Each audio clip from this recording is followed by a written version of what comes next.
and tell you the story behind it. I began composing this music when I was right out of college. I'd studied the violin for 11 years, and after the 11th year, the light bulb went on, and I said, I know how to play the violin now, but I don't know what music is. Music is just those little notes on a piece of paper, and if you take the paper away, I couldn't play a thing. I said, this isn't right. This can't be what music is. So I did something dramatic. I quit taking lessons, and I quit reading music. I would go in my practice room every morning, and I would sit there with the violin on my lap, and I'd close my eyes, and I would listen for the music. And I would listen. But the only thing I could hear is the traffic outside. So out of boredom, I just picked up the violin, and I began playing. And that's when something amazing happened.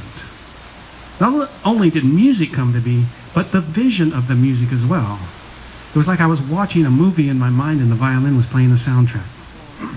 It was about somebody's life that in a very olden time, an ancient time. And every morning I would get up and I would do this same thing. I'd start playing the song just to see where the story went. Sometimes the music would dictate the story, and sometimes the story would dictate the music.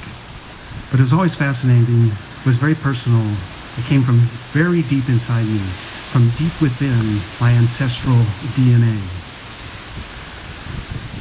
35 years later, I've been playing this song and realized I really understood it now. I understood the story and the meaning behind it. The story's about a young boy born in the spring of 1829 to a Nuwubi Indian mother.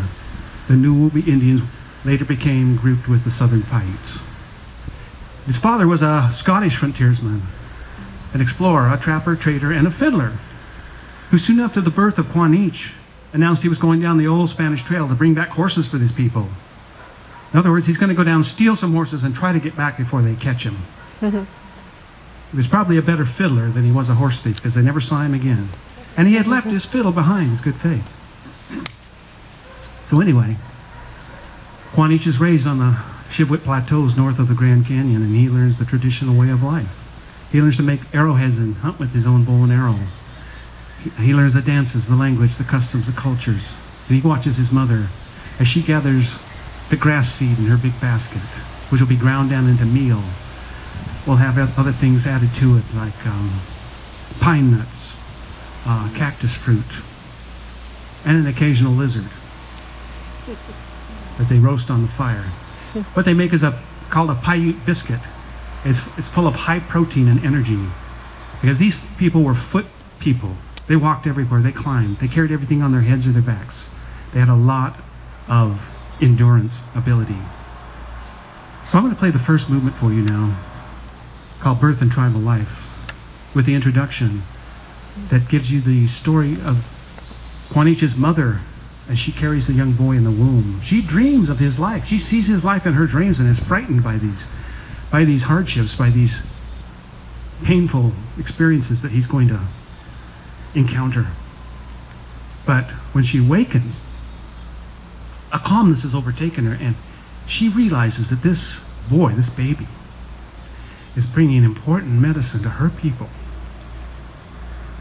for their survival. Now, like all journeys that begin with one footstep, and all stories that begin with one word, so does music begin with one note.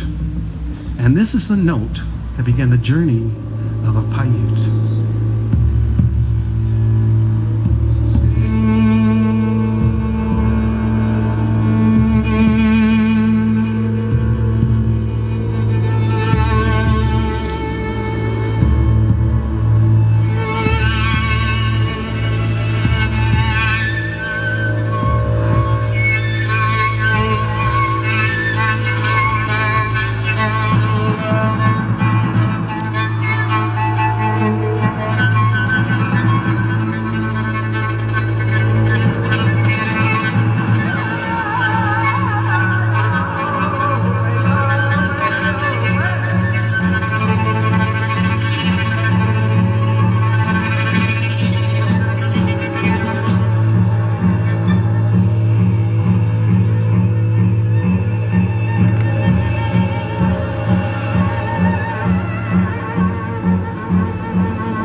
Thank you.